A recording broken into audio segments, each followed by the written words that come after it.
لا یتناہون عن منکر فعلوہ لبئس ما کانوا یفعلون. یہی اتنا نہیں ہے، ان لوگوں نے جو وطیرہ اختیار کر رکھا تھا، جو صفتیں اپنا لی تھی، ان میں سے ایک بنیادی اور خطرناک صفت یہ تھی کہ کانوا لا یتناہون عن منکر، یہ منکرات سے لوگوں کو روکتے نہیں تھے، منکرات سے باز رہنے کے لیے لوگوں کو تلقین نہیں کرتے تھے، نہیں عن المنکر کا فریضہ انجام نہیں دیتے تھے. تو آج کے دور میں جو لوگ قرآن و سنت کے اس بنیادی فریضے کو انجام دیتے ہیں، تو ہم یہ تو نہیں کہیں گے کہ بنو اسرائیل کے مانند ان کے اوپر بھی رب کائنات کی لعنت ہے، لیکن جس حد تک ان لوگوں نے نہیں عن المنکر کے فریضے سے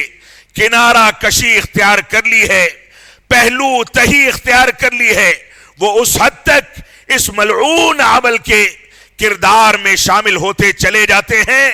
اور دھیرے دھیرے رب کائنات کے عذاب کو دعوت دیتے ہیں. تو ہماری ذمہ داری یہ ہے کہ ایک جانب امر بالمعروف کا فریضہ انجام دیا جائے اور دوسری جانب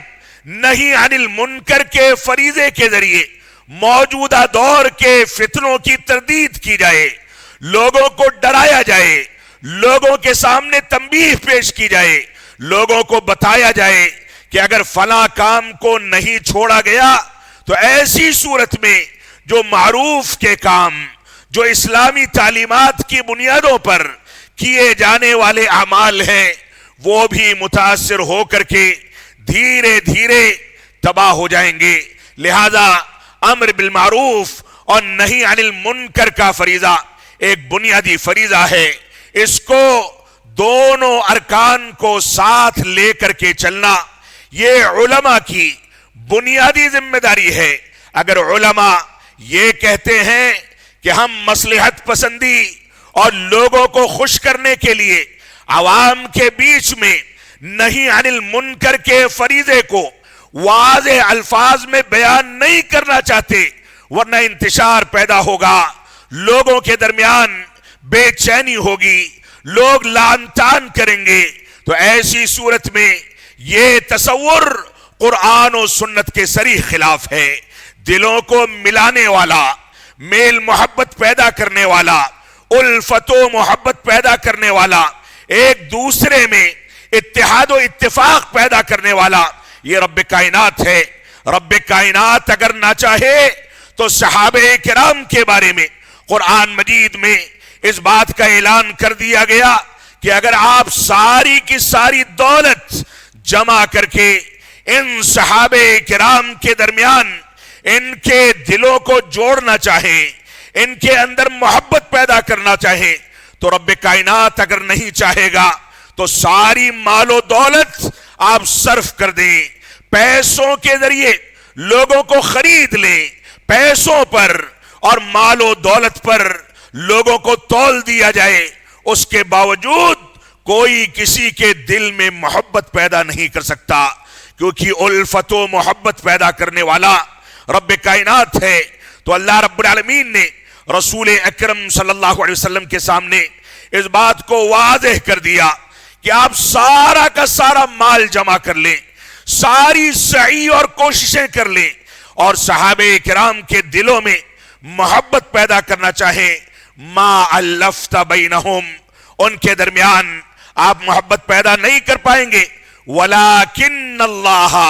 الف بینہم، لیکن رب کائنات ان کے درمیان محبت پیدا کرتا ہے. یہ محبت، یہ الفت، یہ اخوت اسی ایمان کی بنیاد پر، اسی امر بالمعروف اور نہی عن المنکر کے فریضے کو انجام دینے کی بنیاد پر ایسی شکل اختیار کر لیتی ہے کہ جب ہجرت کر کے صحابہ کرام مدینہ منورہ پہنچتے ہیں تو آپ دیکھیں وہ انصار و مہاجرین کے درمیان کون سی الفت اور کون سی محبت اور کون سی اخوت تھی جو رب کائنات نے پیدا نہ کی ہو. ایک انصاری صحابی رسول اپنی بیوی کے بارے میں یہ ارادہ کر لیتے ہیں کہ میں اپنی دو میں سے ایک بیوی کو طلاق دے دوں گا، وہ عدت گزار لے گی اور اس کے بعد میرا مہاجر بھائی اس سے نکاح کر کے اپنا گھر بسا لے گا۔ یہ صورتحال تھی مہاجرین صحابہ کرام کی اور انصار صحابہ کرام کے درمیان اخوت و الفت کی، کہ وہ لوگ جا کر کے کاروبار ان کے حوالے کر دیتے تھے، اپنا مال و دولت ان کے قدموں میں لا کر کے قربان کر دیتے تھے۔ یہ مال و دولت اگر اسی ٹی آر پی اور مصلحت پسندی کی بنیاد پر قائم کی گئی ہوتی، اس کی بنیاد اگر مال و دولت ہوتی، تو آپ صحابہ کرام کے پیبند لگے کپڑے دیکھ لیں، ان کے گھروں میں کئی مہینے تک چولہا نہیں جلتا تھا، اس کیفیت کا مطالعہ کر لیں۔ یہ صحابہ کرام کے درمیان الفت و محبت اسی دین کی بنیاد پر پیدا کی گئی تھی۔ اور کوئی ایک صحابی رسول آپ دکھا دیں، کوئی ایک مثال بیان کر دیں کہ اس کے سامنے کوئی منکر انجام دیا گیا ہو، چاہے خود اس کا بھائی انجام دے، اس کے باپ دادا، اس کی ماں، اس کی بہن، اس کے متعلقین، اس کے کاروبار کا شریک، اس کو نوازنے والا، اس کو مال و دولت عطا کرنے والا کوئی بھی اگر اس کے سامنے کسی منکر کو انجام دیتا تھا تو صحابہ کرام بر کر کے من رآ منکم منکرا فلیغیرہ بیدہ فإن لم یستطع فبلسانہ فإن لم یستطع فبقلبہ، اس مبارک حدیث کے سچے ترجمان بن کر کے جا کر کے ہاتھ کے ذریعے، زبان کے ذریعے، دل میں اس کو برا جان کر کے برائی کو برائی کے طور پر لوگوں کے سامنے واضح کرتے تھے اور اس سے رکنے کا حکم دیتے تھے۔ لہذا ہماری بنیادی ذمہ داری یہ ہے کہ ہم اس چیز کو سامنے رکھیں، منکر کو منکر کہا جائے، برائی کو برائی کہا جائے، غلط کو غلط کہا جائے۔ جو چیز غلط طریقے سے معاشرے میں پنپ رہی ہے، یہ علماء کی ذمہ داری ہے کہ وہ اس کو پنپنے سے روکیں، اس کی جڑوں کو کاٹ کر کے ختم کریں، اس کے خلاف خطبات جمعہ میں، یومیہ دروس میں، محاضرات میں، تقریروں میں، اپنی تحریروں میں، لوگوں سے انفرادی ملاقات کے دوران اس کے خلاف عالم جہاد بلند کر کے اس برائی کو برا گردانے، تاکہ اس معاشرے سے برائی کو رخصت کیا جا سکے اور اچھائی کو لے کر کے یہ معاشرہ پاکیزگی کے ساتھ آگے بڑھے۔ تو یہ بنیادی ذمہ داری ہے جو ہر عالم دین کی اور معلومات کے لحاظ سے وقتی طور پر علماء کی رہنمائی اور علماء کی قیادت میں ہر عام انسان کی ذمہ داری ہے کہ علماء سے جتنا علم لے اس کو سوشل میڈیا اور ممبر و محراب کے ذریعے سے نہیں، لیکن انفرادی دعوت میں ایک عام آدمی اپنے پڑوسی کی انگلی پکڑ کر کے اس کو مسجدوں سے جوڑے، اس کو بیڑی سگریٹ پیتا ہوا دیکھے تو اس کو روک دے، جھوٹ بولتا ہوا پائے تو سچائی کی تعلیم دے، جھوٹ سے روکے۔ لہذا یہ قافلہ جب قرآن و سنت اور علماء کی رہنمائی اور منہج سلف کی روشنی میں آگے بڑھے گا، تب ایک پاکیزہ معاشرہ وجود میں آئے گا۔ رب کائنات ہم کو قرآن و سنت کی پیروی کرنے کی توفیق عطا فرمائے۔ اللہ رب العالمین کا فرمان ہے، یا ایھا الذین آمنوا من یرتد منکم عن دینہ فسوف یأتی اللہ بقوم یحبهم ویحبونہ اذلۃ علی المؤمنین اعزۃ علی الکافرین یجاہدون فی سبیل اللہ ولا یخافون لومۃ لائم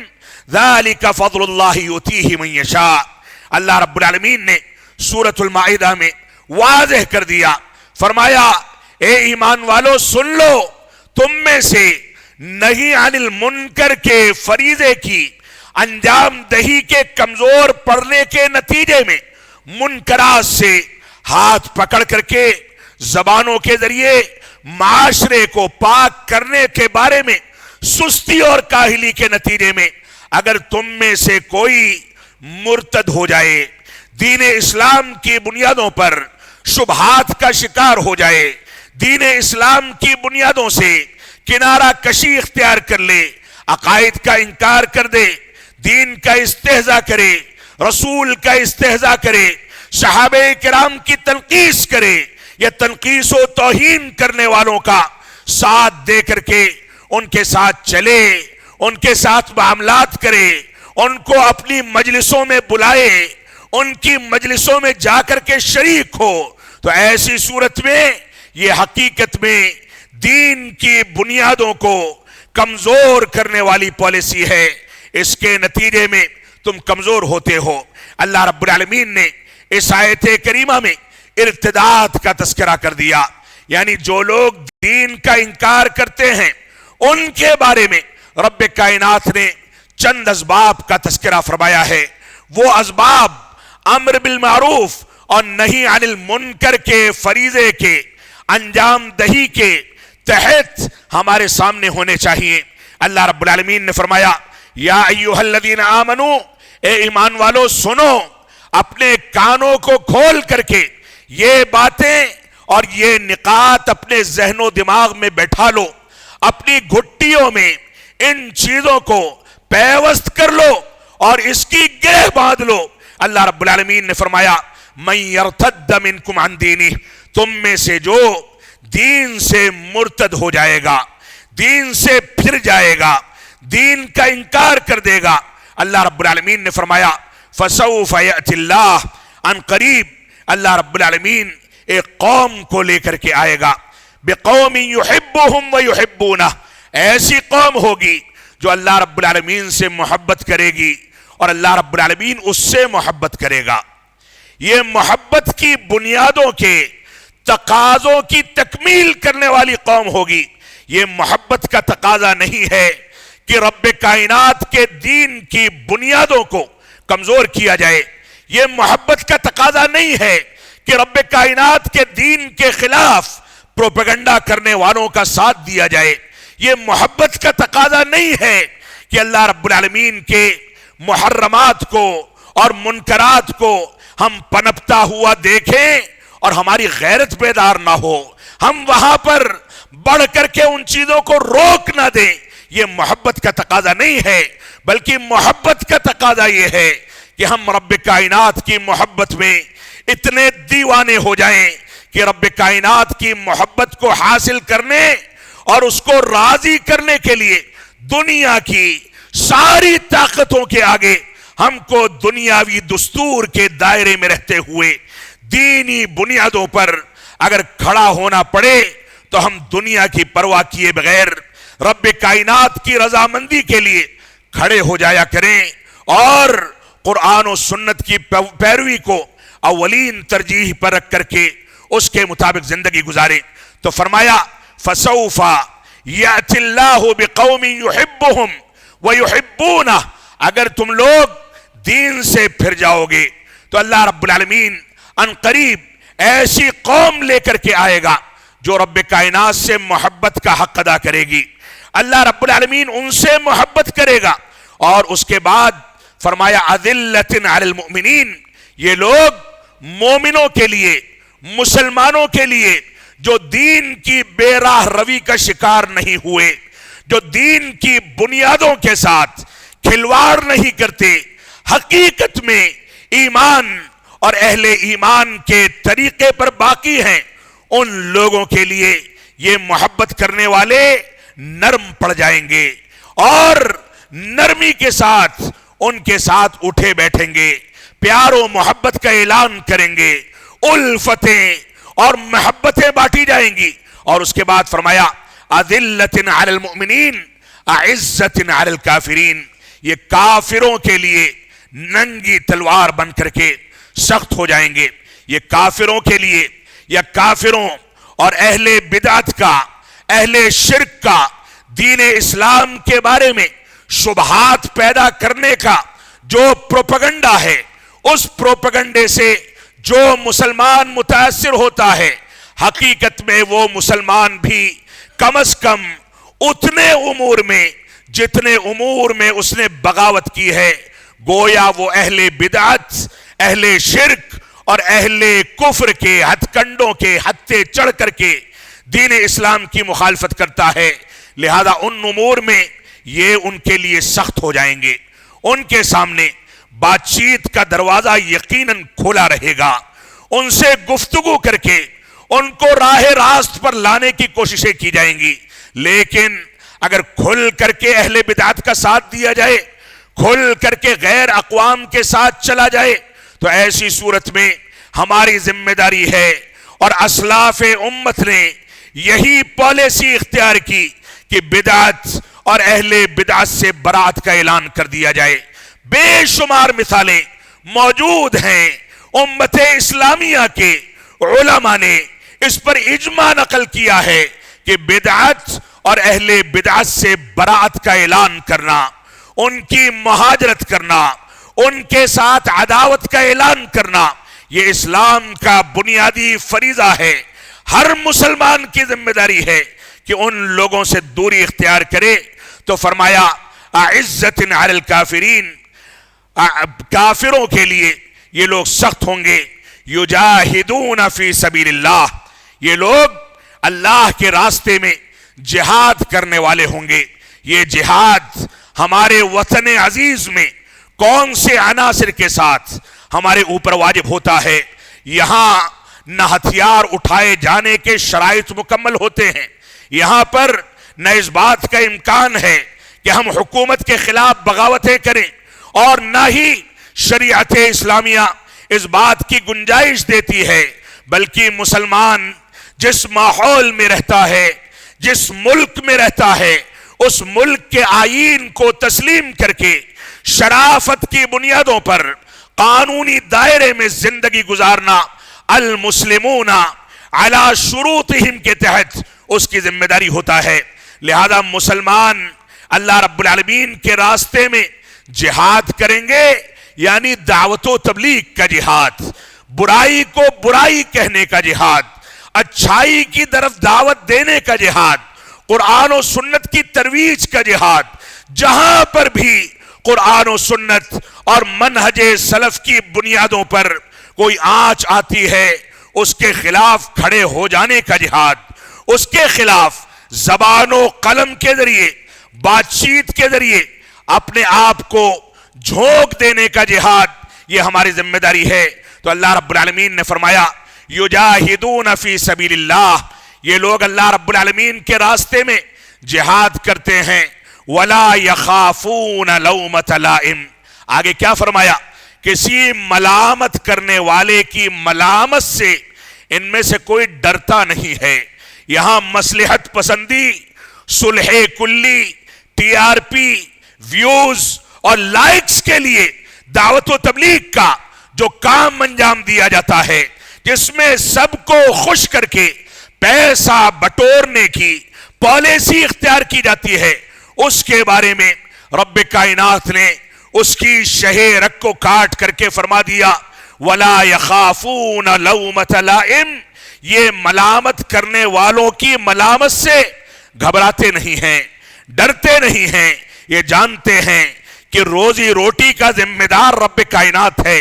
یہ جانتے ہیں کہ عزت دینے والا اللہ رب العالمین ہے، یہ جانتے ہیں کہ ذلیل کرنے والا رحمان و کریم ہے، یہ جانتے ہیں کہ دنیا میں کچھ بھی ہم کو ملنے والا ہے، یہ کچھ بھی نقصان ہونے والا ہے، وہ ملنے والی چیز رب کائنات کی مرضی کے بغیر ہم کو حاصل نہیں ہو سکتی، اور کوئی نقصان رب کائنات کی مرضی کے بغیر ساری دنیا جمع ہو جائے تو ہم کو نہیں پہنچا سکتی۔ لہذا ان کی ایک بنیادی صفت یہ ہے کہ وَلَا يَخَافُونَ لَوْمَةَ لَائِمٍ، یہ ملامت کرنے والوں کی ملامت سے ڈرتے نہیں۔ صحیح بخاری کی حدیث ہے، رسول اکرم صلی اللہ علیہ وسلم نے اسی امر بالمعروف اور نہی عن المنکر کے فریضے کو سفینہ نجات قرار دیتے ہوئے ایک کشتی اور ایک پانی میں چلنے والے جہاز کی مثال دی جس کے اندر 2 فلور ہیں. نیچے کی منزل پر کچھ لوگ سفر کرتے ہیں جو پانی سے قریب ہیں، ان کے درمیان اور پانی کے درمیان کشتی کے پٹرے حائل ہیں جس کے اوپر باقاعدہ لیپ لگا کر کے پانی کے گھسنے کے امکانات کو ختم کر دیا گیا ہے. اور کچھ لوگ کشتی کے پہلے فلور پر سفر کرتے ہیں. پہلے فلور والے اگر یہ سوچیں کہ ہمارے پاس نیچے کے لوگ بار بار آ کر کے پانی لیتے ہیں، ضرورتوں کی تکمیل کرتے ہیں، اگر نیچے والے یہ سوچیں کہ بار بار اتنی محنت کرنے کا فائدہ کیا ہے، ہم کیوں نہ کشتی کے ایک پٹرے کو توڑ کر کے سمندر سے ڈائریکٹلی پانی حاصل کر لیں. اللہ کے نبی صلی اللہ علیہ وسلم فرماتے ہیں یہ سب کے سب ہلاک ہو جائیں گے. اگر اوپر سفر انجام دینے والے نیچے والوں کو اس انداز کی حرکتوں سے باز نہیں رکھیں گے تو اگرچہ وہ اس جرم میں شامل نہیں ہیں، اس کے باوجود کشتی ڈوبے گی تو سارے کے سارے لوگ تباہ و برباد ہو جائیں گے. تو یہ امر بالمعروف اور نہی عن المنکر کا فریضہ یہ سفینہ نجات ہے، کیونکہ منکرات کو انجام دینے والوں کو اگر روکا نہیں گیا تو ان کے منکرات کا وبال نیکوکار اور صالح اور اچھے لوگوں کو بھی اپنے چپیٹ میں لے کر کے تباہ و برباد کر دیتا ہے. لہذا اس سفینہ نجات کے سلسلے میں ہم کو سنجیدہ غور و تدبر کرنا چاہیے. قرآن و سنت کی باتیں کرنے والے دنیا میں سارے کے سارے لوگ ہیں. وہ لوگ جو اخوانی منہج اور جماعت اسلامی کے باطل افکار کی دعوت دیتے ہیں وہ بھی یہی دعویٰ کرتے ہیں کہ ہم قرآن و سنت پر چلتے ہیں. جو لوگ قبر پرستی کا دعویٰ کرتے ہیں اور اس کو انجام دیتے ہیں وہ بھی یہ دعویٰ کرتے ہیں کہ ہم قرآن و سنت کی تعلیم دیتے ہیں. جو لوگ صحابہ کرام کو گالیاں دیتے ہیں، صحابہ کرام کو اسلام سے خارج قرار دیتے ہیں، وہ بھی قرآن و سنت کو اپنے ہتھیار بناتے ہیں. لیکن قرآن و سنت کی حقیقی ترجمانی کرنے والے کون لوگ ہیں؟ اس سلسلے میں قرآن مجید نے خود اس بات کو واضح کر دیا. فَإِنْ آمَنُوا بِمِثْلِ مَا آمَنْتُمْ بِهِ فَقَدْ اهْتَدَوْا. اگر یہ لوگ صحابہ کرام کی کیفیت والے ایمان پر برقرار ہیں، اسی طریقے پر ایمان لاتے ہیں تو یہ ہدایت یافتہ ہیں. اور علامہ ابن القیم رحمت اللہ علیہ فرماتے ہیں منحرفین یعنی جو لوگ گمراہ ہیں، جو لوگ غلط طریقوں کو اور غلط راستوں کو اختیار کرتے ہیں، ان کے بارے میں یقول عن المنحرفین، منحرف لوگوں کے بارے میں فرماتے ہیں ہم یقولون بالکتاب والسنہ. یہ منحرف افراد، یہ بھٹکے ہوئے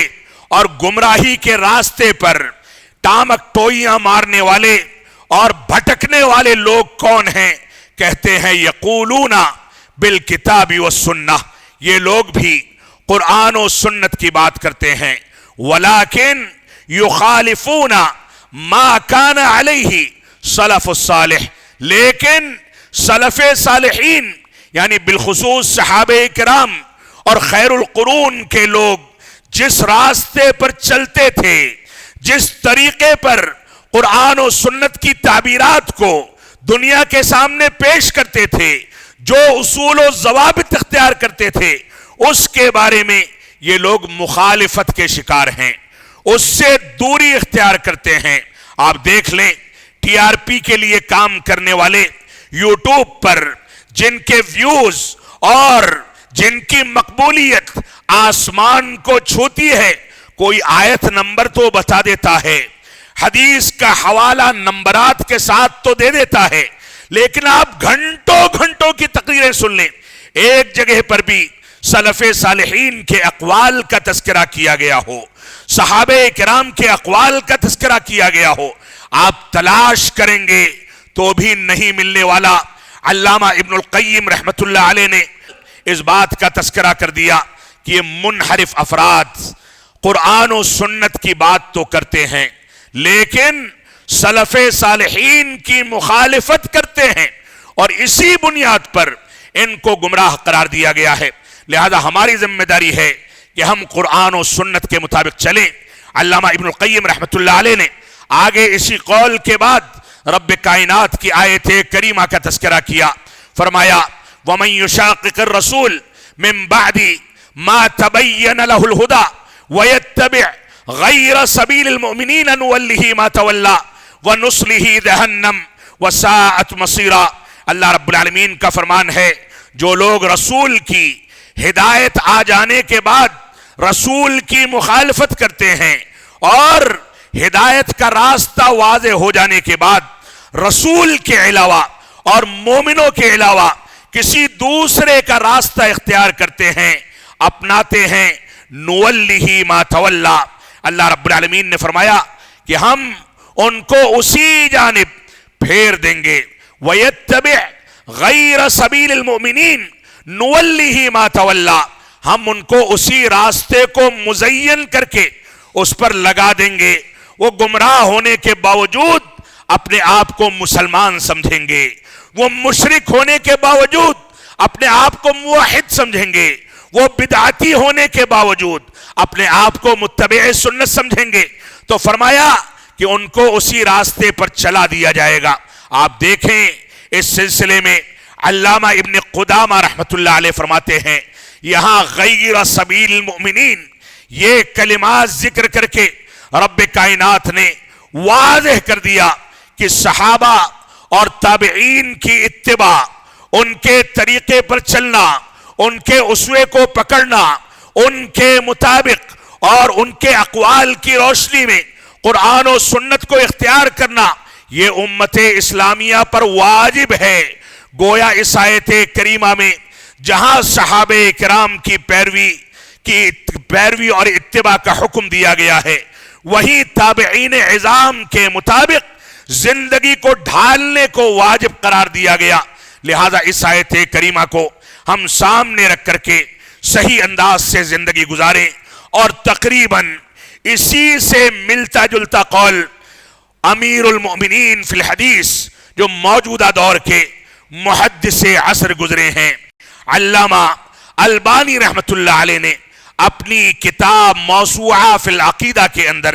اسی طرح کی بحث کی ہے۔ لہذا ہماری ذمہ داری ہے کہ ہم صحیح انداز سے قرآن و سنت کی پیروی کریں۔ شیخ الاسلام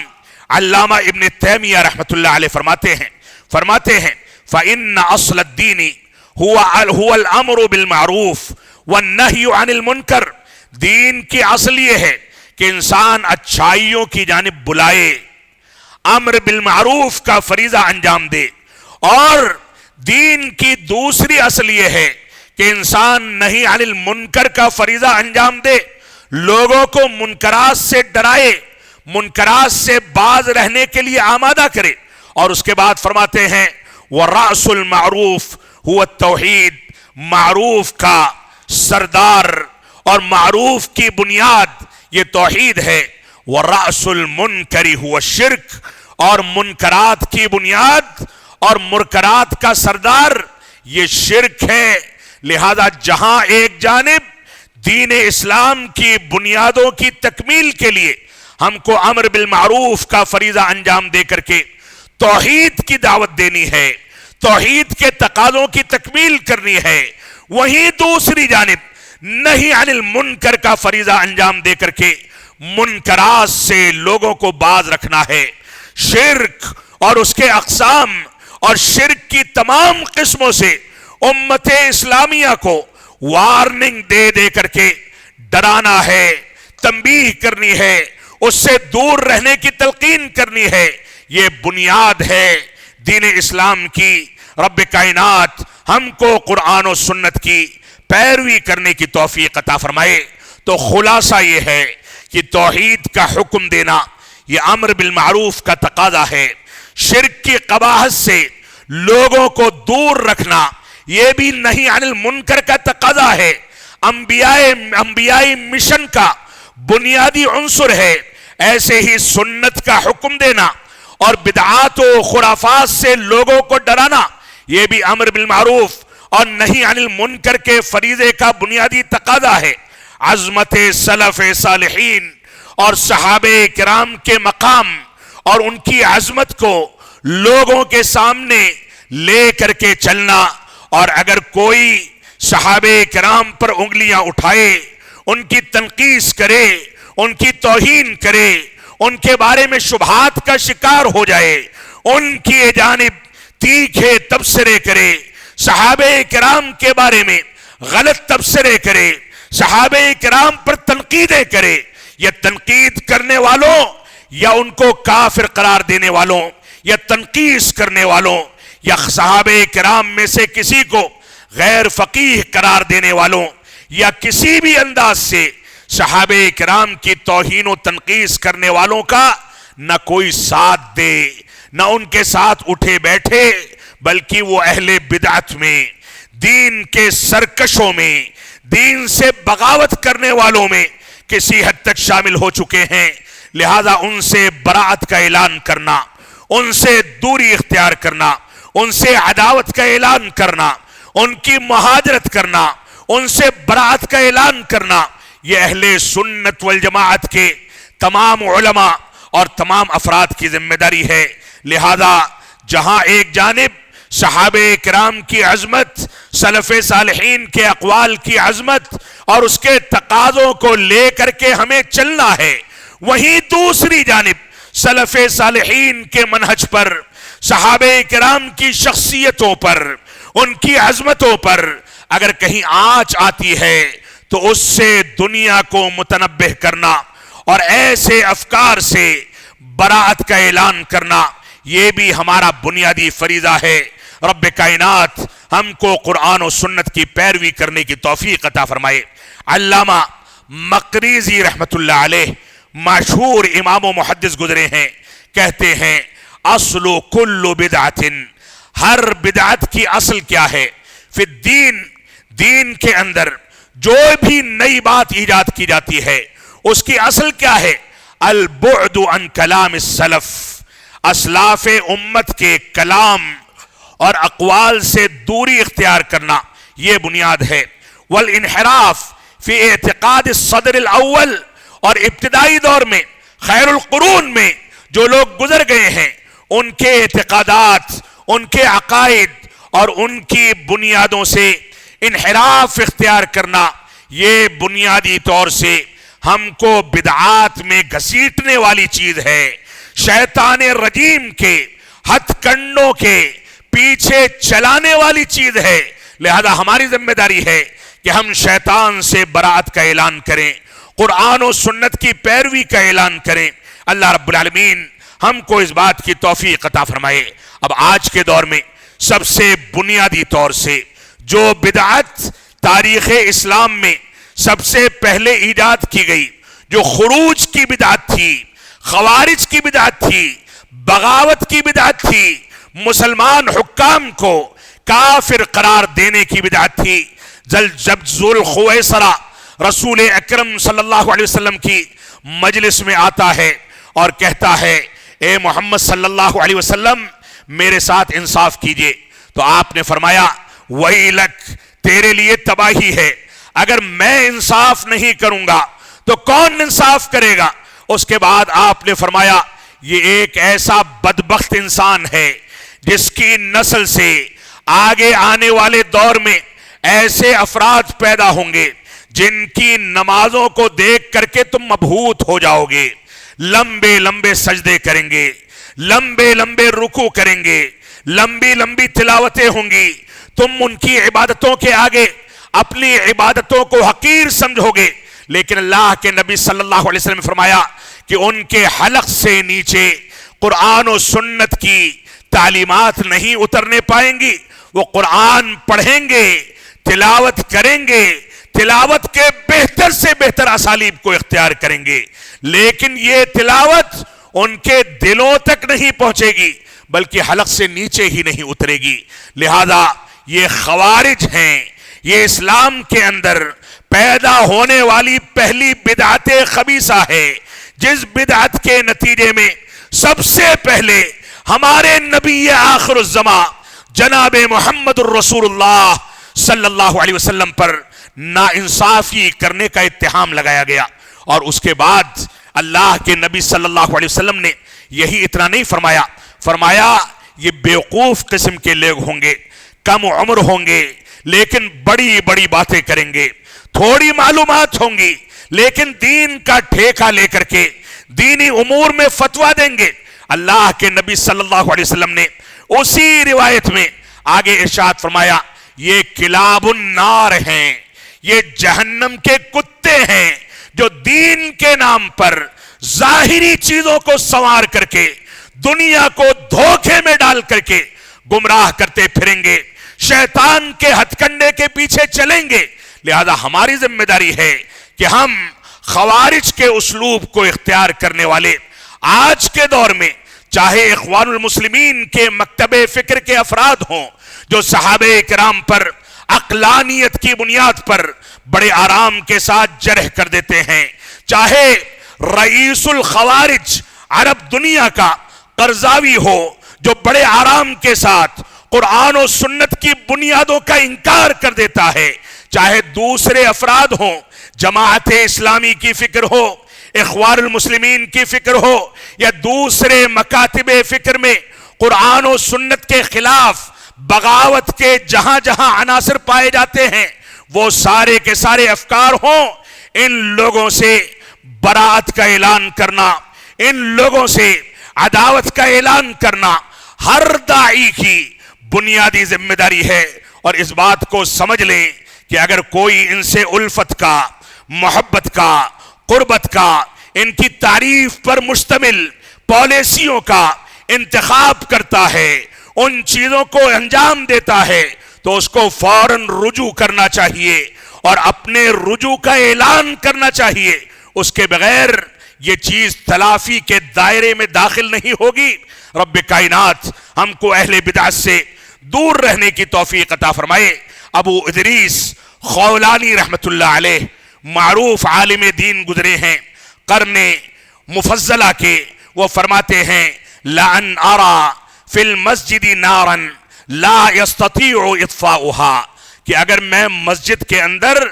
ابلتی ہوئی اور بھڑکتی ہوئی آگ کو دیکھ لوں، آگ لگ جائے مسجد کے اندر، میں اس کو بجھانے پر قادر نہ ہو سکوں تو مجھ کو اتنا غم نہیں ہوگا، میں اتنا افسوس نہیں کروں گا جتنا افسوس مجھ کو اس بات پر ہوگا کہ ان ارا، کہ میں مسجد کے اندر بدعتن، کوئی بدعت دیکھ لوں، لا استطیع تغییرها، اور اس بدعت کو ختم کرنے یا اس کو تبدیل کرنے پر قادر نہ ہو سکوں، میں بدعت کو تبدیل نہ کرنے پر اپنے آپ کو ہمیشہ کوستا رہوں گا، اپنے اوپر ملامت کرتا رہوں گا۔ لیکن یہ مسجدیں اگر آگ کے حوالے ہو کر کے جل جائیں گی تو دوبارہ سے مرمت کر لی جائے گی، دوبارہ سے آباد کر دی جائے گی، لیکن یہ بدعتیں اگر ہمارے ایمان کو زہر آلود کر دیں گی تو یہ ایمان صرف دنیا میں تباہی کا سامنا نہیں کرے گا بلکہ آخرت میں بھی یہ تباہی کا سامان پیدا کرے گا۔ تو اسلاف امت دنیاوی خطروں کو معمولی سمجھتے تھے، لیکن ایمان کی بنیادوں پر جو شبہات پیدا کیے جاتے ہیں ان شبہات کے بارے میں اپنے آپ کو ہمیشہ چوکنا رکھتے تھے، ان سے بچتے تھے، دوری اختیار کرتے تھے۔ لہذا رب کائنات ہم کو اس بات کی توفیق عطا فرمائے۔ عمر بن خطاب رضی اللہ تعالیٰ فرماتے ہیں ایاکم واصحاب الرأی، اے لوگوں سنو، تم لوگ بچ کر کے رہو، خبردار تم لوگ اپنے آپ کو بچا کر کے رکھو ان لوگوں سے جو رائے کی بنیاد پر دین کو قائم کرتے ہیں، جو رائے کی بنیاد پر دین کے اندر دخل دیتے ہیں، ان لوگوں سے بچ کر کے رہو۔ فَإِنَّهُمْ أَعْدَاءُ السُّنَنِ، کیونکہ رائے کی بنیاد پر دین کو قائم کرنے والے یہ سنتوں کے دشمن ہیں۔ یہ رائے کی بنیاد پر چاہے تفہیم القرآن میں تفسیر بالرائے کی بنیادوں پر تفسیر پیش کی جائے اور اس کے بعد اس کی ترویج کی جائے، معاف فرمائیں گے یہ رائے ہے، اور اس رائے کو عمر بن خطاب رضی اللہ تعالیٰ نے واضح کر دیا۔ فَإِنَّهُمْ أَعْدَاءُ السُّنَنِ، اس کی بنیادوں پر زندگی گزارنے والے یہ سنتوں کے دشمن ہیں۔ اس کے بعد کہتے ہیں اعیتہم الاحادیث، ان لوگوں کو احادیث کو حاصل کرنے سے جب عاجزی ہو گئی، اس سے تھک گئے تو اس کو یاد کرنے سے عاجز ہو گئے، فقالوا بالرأی، تو ان لوگوں نے رائے کی بنیاد پر اپنے اقوال بیان کیے، فضلوا واضلوا، تو رائے کی بنیاد پر کوئی چیز قائم کرنے یا کوئی فتویٰ دینے یا قرآن مجید کی تفسیر بیان کرنے کے نتیجے میں وہ خود بھی گمراہ ہو گئے اور لوگوں کو بھی گمراہ کر دیا۔ لہذا ہماری بنیادی ذمہ داری یہ ہے کہ ہم اتباع کو اختیار کریں، سنت کے مطابق زندگی گزاریں۔ اللہ کے نبی صلی اللہ علیہ وسلم کا فرمان ہے فَإِنَّهُ مَن يَعِشْ مِنْكُمْ بَعْدِي فَسَيَرَى اخْتِلَافًا كَثِيرًا، اے لوگو سنو،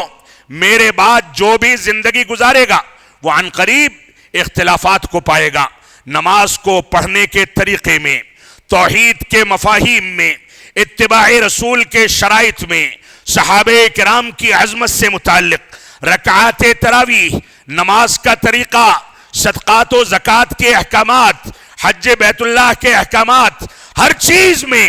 میرے بعد جو لوگ زندگی گزاریں گے اختلافات پائیں گے۔ ان اختلافات کا حل یہ نہیں ہے کہ تم اپنے مفتیوں سے ان کی مرضی کے مطابق فتوے حاصل کر کے رائے کی بنیاد پر کوئی بنیاد قائم کر لو، بلکہ اس کا حل یہ ہے، اللہ کے نبی صلی اللہ علیہ وسلم نے واضح کر دیا فَعَلَيْكُمْ بِسُنَّتِي وَسُنَّتِ الْخُلَفَاءِ الرَّاشِدِينَ الْمَهْدِيِّينَ، اے لوگو سنو، جب اختلافات پانا، چاہے منہج سلف صالحین کی بنیادوں میں، چاہے واجبات میں، فرائض میں، فضائل میں، عبادات میں، احکامات میں، دین کے کسی بھی گوشے میں تم کو اختلاف ملے، فَعَلَيْكُمْ بِسُنَّتِي وَسُنَّتِ الْخُلَفَاءِ الرَّاشِدِينَ الْمَهْدِيِّينَ، تو اس کا ایک واحد حل ہے کہ میری سنت میں اس کا حل تلاش کرو، اور خلفائے راشدین جو ہدایت یافتہ ہیں ان کی سنتوں کے اندر اس کا حل تلاش کرو۔ جب اس کو اختیار کر لو گے تو کامیاب ہو جاؤ گے۔ تمسکوا بہا وعضوا علیہا بالنواجذ، اس کو مضبوطی کے ساتھ تھام لو۔ یہ تمسک جس کو آج کے مصلحت پسند جماعت کے افراد نے تشدد سے تعبیر کرنا شروع کر دیا ہے، یہ تشدد نہیں ہے۔ نہیں عن المنکر کو آج شدت پسندی سے تعبیر کیا جاتا ہے، جبکہ نہیں عن المنکر یہ تشدد نہیں، یہ تمسک ہے۔ اور اسی تمسک کا حکم دے کر کے رب کائنات نے ہم کو اس دنیا کے اندر پیدا کیا ہے۔ یہ علماء کی ذمہ داری ہے کہ اس تمسک اور اس کے تقاضوں کی تکمیل کریں، تو فرمایا تمسکوا بہا، اس کو مضبوطی کے ساتھ تھام لو، وعضوا علیہا بالنواجذ، اور داڑھ کے دانتوں سے اس کو تھام کر کے مضبوطی کے ساتھ پکڑ لو۔ وَإِيَّاكُمْ وَمُحْدَثَاتِ الْأُمُورِ، اور سنو، خبردار، تم دین میں نئی باتیں جو ایجاد کی جاتی ہیں ان سے بچ کر کے رہنا۔ فَإِنَّ كُلَّ مُحْدَثَةٍ بِدْعَةٍ، کیونکہ دین کے اندر چاہے خروج کی بدعت ایجاد کی جائے یا موجودہ دور میں عبادات میں حذف و اضافہ کیا جائے، نئے فتوے دے کر کے نئی عبادتوں کو انجام دیا جائے، یا موجودہ دور میں اسی خروج کی صفت کا امتداد اختیار کرتے ہوئے اخوانیت کو اور خارجیت کو، ماتریدیت کو اور مختلف انداز کے فتنوں کو، رافضیت کو، اور ایسے ہی جو بھی غلط انداز کے اعتقادات ہیں ان کو ترویج دی جائے، یہ ساری کی ساری چیزیں دین کے خلاف بغاوت اور بدعات و خرافات کو اختیار کرنے والی چیز ہیں۔ تو فرمایا وَإِيَّاكُمْ وَمُحْدَثَاتِ الْأُمُورِ، اے لوگو سنو، تم دین کے اندر نئی باتیں ایجاد کرنے سے بچنا، نئی باتیں ایجاد کرنے سے تم اپنے آپ کو بچا کر کے رکھنا، کیونکہ ہر وہ چیز جو دین کے اندر نئی ایجاد کی جاتی ہے یہ گمراہی ہے، اور ہر گمراہی جہنم میں لے جانے والی ہے۔ کون سی کسر چھوڑی ہے ہمارے اپنے احباب و افراد نے، کون سی کسر چھوڑی ہے؟ آج مسلمانوں میں ایسے طبقے موجود ہیں جو برائے جو اعلان کے ساتھ ببانگے دہل میڈیا پر اور ہر جگہ پر یہ اعلان کرتے ہیں کہ اوم اور اللہ میں کوئی فرق نہیں، وحدت الوجود کا اعلان کیا جا رہا ہے، اور ایسے ہی خواب کی بنیادوں پر دین کی بنیادیں قائم کی جا رہی ہیں۔ آج صورتحال یہ ہے کہ منہج کی تعلیم دینے والوں کو متشدد اور بغاوت کرنے والا قرار دیا جاتا ہے، منہجی غیرت کا فقدان ہے۔ پہلے صحابہ کرام کی توہین کرنے والے رافضہ اور شیعہ ہوا کرتے تھے، آج اہل سنت والجماعت کی جانب منسوب بے شمار ایسے افراد ہیں جنہوں نے صحابہ کرام کے خلاف زبانیں کھول کر کے ہمارے معاشرے کو ناپاک اور پلید کرنے کی کوششیں کی ہیں، اور ہمارے احباب ان کا ساتھ دیتے ہوئے کوئی حرج محسوس نہیں کرتے، ان کے ساتھ اٹھتے بیٹھتے ہیں، ان کا تعاون کرتے ہیں۔ ہمارے رسالوں میں، ہمارے میگزینز میں ان کے مضامین چھاپے جاتے ہیں۔ معاف فرمائیں گے، یہ دل کا ایک درد ہے جس کا تذکرہ چنئی کی اس سرزمین پر کرنا میں اپنی ذمہ داری سمجھتا ہوں۔ اس کو انا کی بات نہ کہا جائے، یہ مسئولیت ہے۔ اس کے بارے میں آپ سے قیامت میں سوال کیا جائے گا، اس کے بارے میں آپ سے پوچھا جائے گا کہ رب کائنات نے آپ کو امت کی قیادت کا موقع دیا تھا، امت کی رہنمائی کا موقع دیا تھا، یہ منبر و محراب آپ کو سونپے گئے تھے، آپ کو یہ امانت دی گئی تھی، آپ نے اس امانت کا حق کہاں تک ادا کیا؟ معاف فرمائیں گے، یہ مصلحت پسندی، یہ صلح کلی، یہ دین کی بنیادوں سے کنارہ کشی، دین کے بارے میں انکار منکر کو ہلکا کر کے کنارے کر دینا، یہ مسئولیت کی ذمہ داری نہیں ہے۔ ہماری ذمہ داری ہے کہ ان چیزوں پر غور و تدبر کریں۔ آخرت میں اس کے بارے میں مجھ سے بھی سوال ہوگا، آپ سے بھی سوال ہوگا۔ ہو سکتا ہے میں نے کوئی گناہ کبیرہ کیا ہو، ذاتی طور سے ہو سکتا ہے میں رب کائنات کے قوانین کا مجرم ہوں، لیکن امت اسلامیہ کے ساتھ ان کے عقائد میں، ان کے مناہج میں، دین اسلام کی بنیادوں میں اگر میں نے کھلواڑ کیا تو میرے گناہوں کو تو رب کائنات نظر انداز کر دے گا، لیکن یہ جرم قیامت کے دن کبھی معاف نہیں کیا جائے گا۔ اور رسول اکرم صلی اللہ علیہ وسلم کی وہ روایت ہمارے سامنے رہے جس میں اللہ کے نبی صلی اللہ علیہ وسلم کے پاس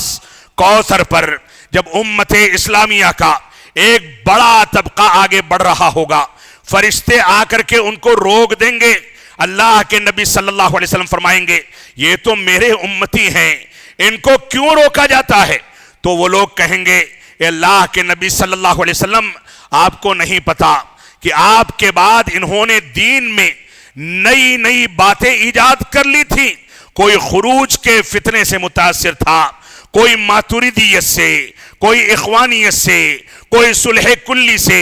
کوئی کسی غلط پالیسی سے۔ تو اللہ کے نبی صلی اللہ علیہ وسلم کیا اعلان فرمائیں گے؟ فرمائیں گے سحقن سحقن لمن غیر بعدی، ان لوگوں کو مجھ سے دور کر دیا جائے جن لوگوں نے میرے بعد دین کے اندر تبدیلی پیدا کر کے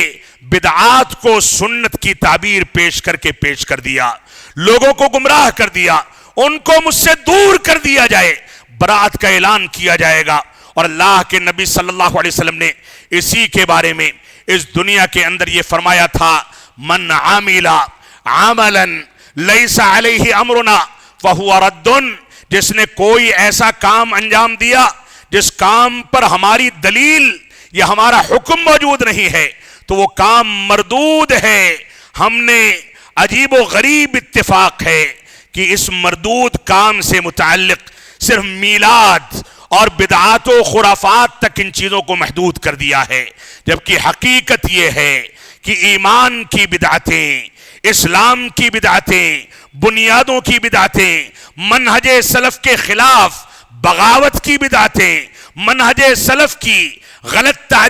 تعبیرات کی بدعتیں، یہ سب سے پہلے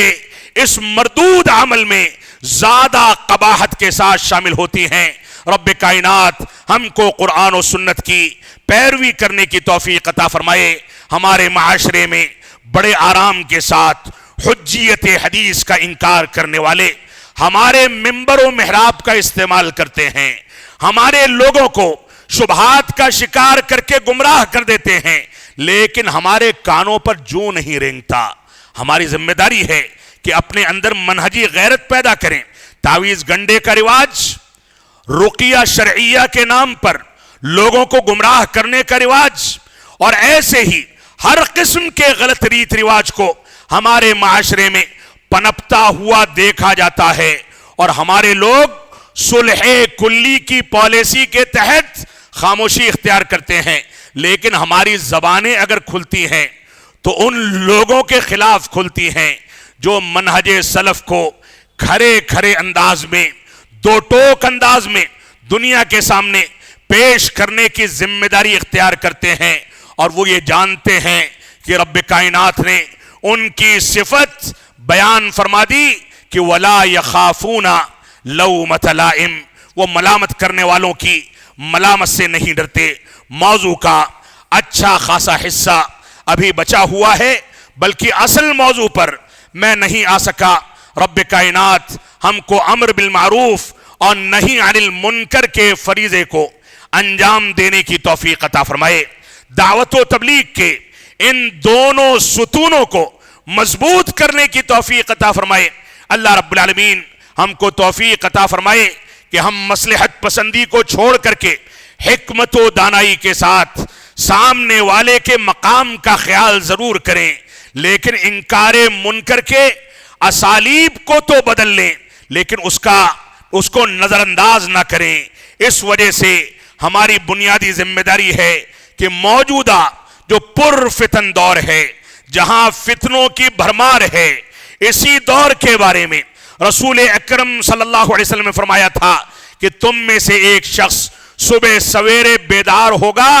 تو ایمان کی حالت میں ہوگا، اور شام میں کافر ہو جائے گا، شام میں مومن ہوگا اور صبح کے وقت میں کافر ہو جائے گا۔ تم میں سے بیٹھا ہوا آدمی کھڑے ہونے والے سے بہتر ہوگا، چلنے والا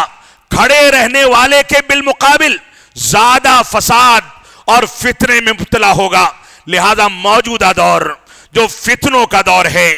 دین کی غلط تعبیرات کا دور ہے، موجودہ دور جو دین کی کایا کو پلٹ دینے اور ہر اس چیز کو دین کے نام پر پیش کرنے کا دور ہے جس کا تعلق دین سے نہیں، اس دور میں امر بالمعروف سے کہیں زیادہ نہی عن المنکر کے فریضے کی انجام دہی علماء کرام کا بنیادی فریضہ ہے۔ رب کائنات ہم کو ان باتوں کی توفیق عطا فرمائے۔ ہم جب تک جئیں تب تک اسلام پر جئیں، جب ہمارا خاتمہ ہو تو ایمان پر ہو۔ وصلی اللہ علی نبینا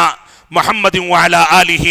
وصحبہ وسلم، والسلام علیکم ورحمۃ اللہ وبرکاتہ۔